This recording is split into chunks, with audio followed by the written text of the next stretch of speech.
She kept a notebook for 61 years, not a journal, not a diary. A specific notebook, one per decade, where she wrote down a single thing at the end of every school year. Not what she'd taught, not what she'd achieved, what she wished she'd done differently at T88. She opened all 6 notebooks in front of me and said, "The pattern in here will shock you, because it's not what regret is supposed to look like." She was right. Her name was Edith Callaway. She taught secondary school English for 44 years in the same building, in the same town, to generation after generation of students, some of whom eventually sent their own children to sit in her classroom. She wasn't famous. She won no national awards. She never wrote a book or gave a TED Talk. What she did was pay attention, for 6 decades, to the same question, the one question she believed most. People spent their entire lives running from. What she found in those notebooks is the most honest account of human regret I have ever encountered. Here is what you'll walk away with, that you'll understand what regret actually is, not the version you've been told, the real structure underneath it. You'll see why the things you think you'll regret are almost never the things you actually regret, and you'll hear the one distinction that changes everything.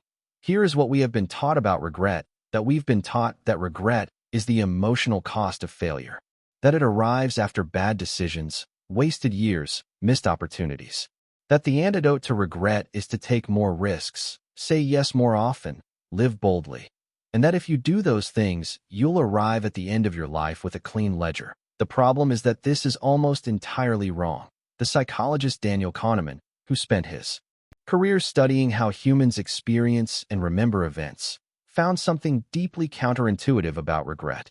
He observed that people are far worse at predicting what will bother them in the future than they believe. We consistently overestimate the pain of failures and underestimate the quiet, accumulating weight of inactions, the things we never did, never said, never tried. His collaborator, the social psychologist Thomas Gilovich, took this further. After years of studying what people actually regret at the end of their lives, Gilovich found that regrets of inaction, things left undone, significantly outweigh regrets of action, things done that went wrong. And crucially, the gap between the two widens with time. The bad decision fades. The unlived life does not. Edith had never read Kahneman or Gilovich, but across 61 years of honest self-examination, she had arrived at the same conclusion, and then gone one level deeper into something neither of them had named. She said the real problem wasn't that people regretted the wrong things. It was that they misunderstood when regret was trying to speak to them, and spent their lives listening to it too late. And here is the question she asked me that I want you to hold before we go further. She said, "Do you know the difference between regret that teaches and regret that just hurts?" Hold that, because her answer will reframe everything. The first thing Edith told me, most people are carrying the wrong kind of regret, and they don't know it. She opened the first notebook. The early years. She is in her 20s and 30s, newly qualified, learning the job in real time. The regrets in those early pages were sharp and specific. A student she had failed to reach. A parent meeting she had handled poorly. A lesson that fell flat while she watched a class disengage in front of her. She called these surface regrets. The kind that sting immediately, teach you something concrete, and then, if you let them, actually make you better. They hurt like a clean cut. You know what happened. You know what to do differently. And if you're paying attention, you change. She said, surface regrets are the ones people spend their careers trying to avoid. But they're not the dangerous ones. The dangerous ones don't arrive immediately. They accumulate. The psychologist Brené Brown, in her research on shame and vulnerability, drew a distinction between guilt, which says I did something bad, and shame, which says I am bad. But Edith had identified a third category that sits beneath both. The slow, structureless weight of a life that is being lived at less than its full honesty, not a specific mistake, not a single bad decision, just the continuous, quiet sense that you are performing a version of yourself rather than actually being yourself, and that every year spent performing is a year that cannot be recovered. She called this a deep regret, and she said it was the one that almost no one talks about because it has no single moment you can point to, which meant it was also the one almost no one caught in time. But what she said next is where this gets genuinely difficult to hear. The second thing, the people who escape deep regret don't avoid it. They learn to read it earlier. Edith described a student she'd taught in her 15th Year of teaching. A boy named Marcus. Exceptionally bright. The kind of student who makes a classroom feel electric when he's engaged and flat when he isn't. His family wanted him to study law. He wanted to study architecture, that he chose law. She saw him 20 years later at a school reunion. He was successful by every visible measure. He spoke about his career the way people speak about a house they live in but don't love, with competent familiarity and no warmth. She asked him if he was happy. He said, "I'm fine." She said, "That's not what I asked." He looked at her for a long moment, and then he said something she wrote down verbatim in her notebook that evening. He said, "I think I made a decision at 18 that I've been explaining to myself ever since." Edith said that sentence captured the mechanism of deep regret more precisely than anything she had ever read. The psychologist Tasha Eurich, in her work on self-awareness, found that while 95% of people believe they are self-aware, only 10 to 15% actually are, meaning the vast majority of us are operating on self-narratives that have never been seriously examined. We are explaining our lives to ourselves rather than examining them. Marcus hadn't made one terrible decision. He had made one unexamined decision and then spent 2 decades building an identity around it rather than interrogating it. Edith said this was the pattern she saw most consistently. Not dramatic failure, but the slow calcification of an unlived choice into an unquestioned identity. The people who escaped it weren't braver or luckier. They were simply more willing to ask themselves the uncomfortable question earlier. Not at the end, not at a crisis point, but in the ordinary moments, while the choice was still alive.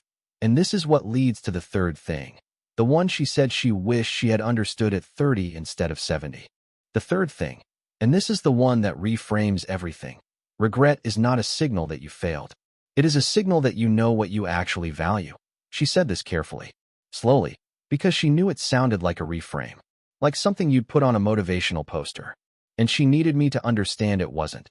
She told me about her own deepest regret. For 30 years, she had wanted to write.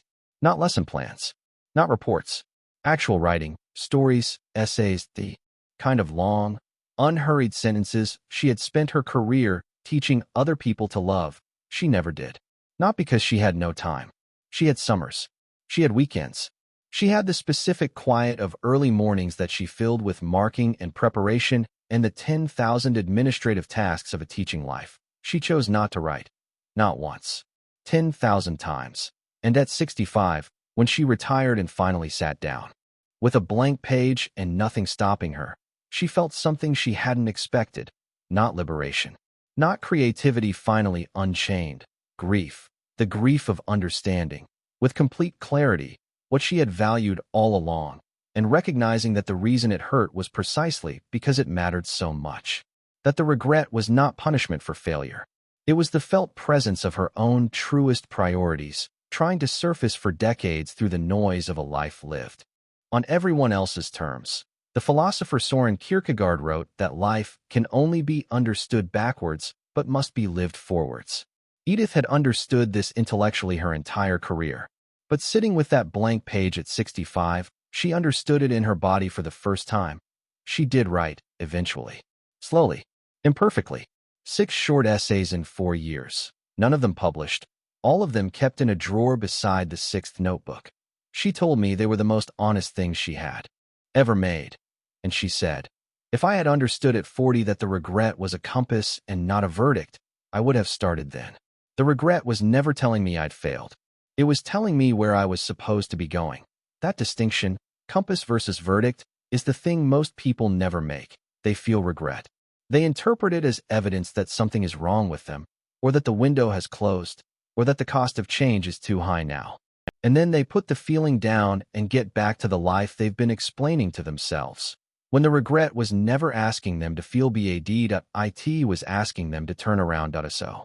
The question Edith asked me at the beginning to you know the difference between regret that teaches and regret that just hurts? Here is her answer. Regret that just hurts is regret you look at once, feel bad about, and then seal over with explanation. You build a story around it. It wasn't the right time. I wasn't ready. The circumstances weren't right. And the story becomes the lid on the feeling. It stops the regret from doing its work. Regret that teaches is regret you stay with long enough to ask one question.